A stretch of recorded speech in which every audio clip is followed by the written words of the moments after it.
আসসালামু আলাইকুম রহমতুল্লাহি ওবরকাতুহ। ইন্নাল হামদুলিল্লাহ ওয়াসসালাতু ওয়াসসালামু আলা রাসূলিল্লাহি ওয়া বা'দ। আজকে আলোচনা করব মান্নত করা অথবা সদকা করা হয়েছে এতিমখানায় কোনো পশু, এতিমদেরকে খাওয়ানোর জন্য।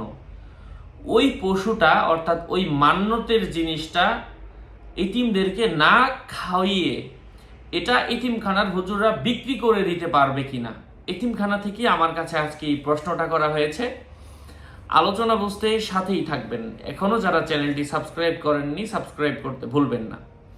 এটা অত্যন্ত গুরুত্বপূর্ণ একটা বিষয়। অনেক সময় আমরা দেখি এতিমখানায় অনেক ঋণ রয়ে গেছে, যে দেখা যায় এখন এতিমদেরকে খাওয়ানোর চেয়ে মাদ্রাসার ঋণ পরিশোধ করা আরো জরুরি হয়ে যায়।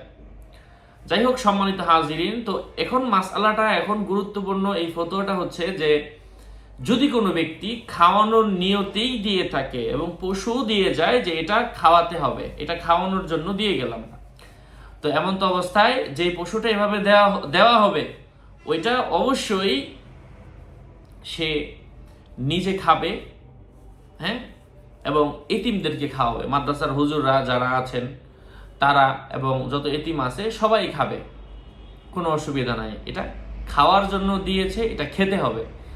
এটা বিক্রি করে মাদ্রাসার অন্যান্য ঋণ দেওয়া যাবে না, এটা নিষিদ্ধ রয়েছে।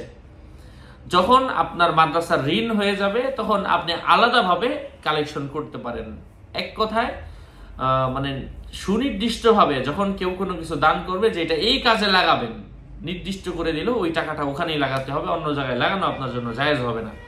আল্লাহ আমাদেরকে বোঝার তৌফিক দান করেন। এটা ফতোয়া আলমগীরা থেকে উত্তর দেওয়া হয়েছে। আরো আপডেট পেতে সাথেই থাকবেন। আসসালামু আলাইকুম ওয়া রাহমাতুল্লাহি ওয়া বারাকাতুহু।